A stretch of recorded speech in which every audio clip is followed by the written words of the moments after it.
ভাই ভাই দাঁড়াও। কিরে শান্ত, তুই নোংরা জামা কাপড় পরে আমার শ্বশুর বাড়িতে চুস্কে লিখিয়া? তোর যদি আমার শ্বশুর বাড়ি কেউ অনেক দেহে তাহলে তো আমার মানিজ্জত কিচ্ছু থাকতো না। ভাই ইজ্জত দেওয়ার সময় ওরে নাই, মা স্ট্রোক করছে, ডাক্তার কইছে ইমার্জেন্সি হসপিটাল ভর্তি করে ফেললে গিয়া, নয়তো মারে বাঁচান যেত না। আমার অনেক টেও লাগবো। অনেকটা লাগবে, আমি কি করতাম? গিয়ে ভর্তি করাবি কেন? ভাই তোমার দুইটা বাহাদুরি, তুমি আমার কিছু টেও হইলো আল্লাহ দেও, আমি কামাই করিয়া তোমার সব টেও পরিশোধ করে দেবো। কিসের টিয়া?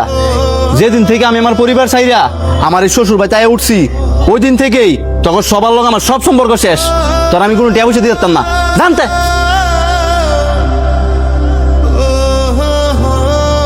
তোর তো সাহস কম না রে, তুই 2 দিন পরে পরে আজ দুলাভাইয়ের কাছ থেকে টিয়া নিতি। এতদিন তো আমার দুলাভাইয়ের গাড়ির উপর বয়ে বয়ে খাইছস, আর অনেক খাইতে পারস না দেখা আইসস মার অসুস্থতার কথা কয়ে টিয়া নিতি। তখন মতন ফকির নি করে আমার ভালো করে চিনা আছে, তুই অক্ষণ আমার বাড়ির উপরে থেকে বেরিয়ে যাবি। আমি তো দুলাভাই তো তোর আসতে লাত্তি দিছে, আমি এমন লাত্তি দিমু মাজার হাড্ডি ভেঙে গেলামু।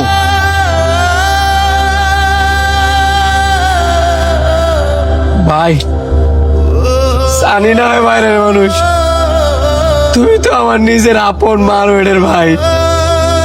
মার এমন একটা খারাপ অবস্থা, এটা শোনার পরও তুমি কেমনে পারবা আমারে ফিরে দিতা? আমি কোনো বাইটাই চিনি না, আমি নিজের শ্বশুর বাড়ির টিয়াদা চলি, তোরা করতে টিয়া দিমু? আমি তোরা টিয়া দিতে পারতাম না। তাই সানি আর গাড় দেখাতে বের করে দে। ভাই আল্লাহর দয়া লাগে, তুমি আমার ফিরে দিও না। আরে তুই কি বুঝছ নানি, জানতে যা। ভাই মা কিন্তু আমার একারা ছিল না, মা কিন্তু তোমারও, আমার আগে তোমারও জন্ম দিছে, আমার আগে তোমারও শুরুতে লালন পালন করে বড় করছে। আর আজকে কিনা তুমি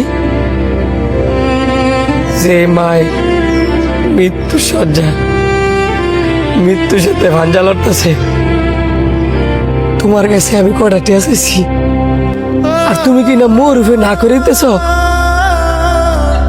আল্লাহর কসম রে ভাই, যদি আমার কাছে টিয়া থাকতো তোর কাছে একটিও চাইতে হইতাম না।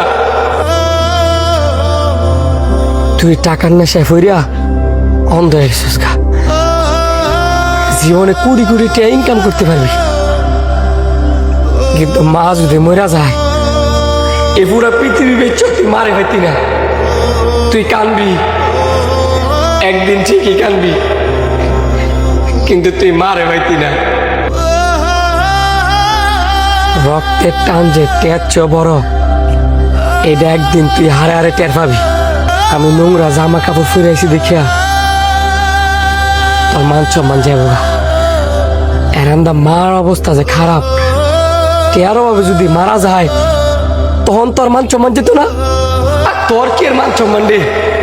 অসহায় মা ভাই ফালায়া শ্বশুর ভাই দরজা মায় ফিরে থাকস, তোর মতো ভাইয়ের মোহ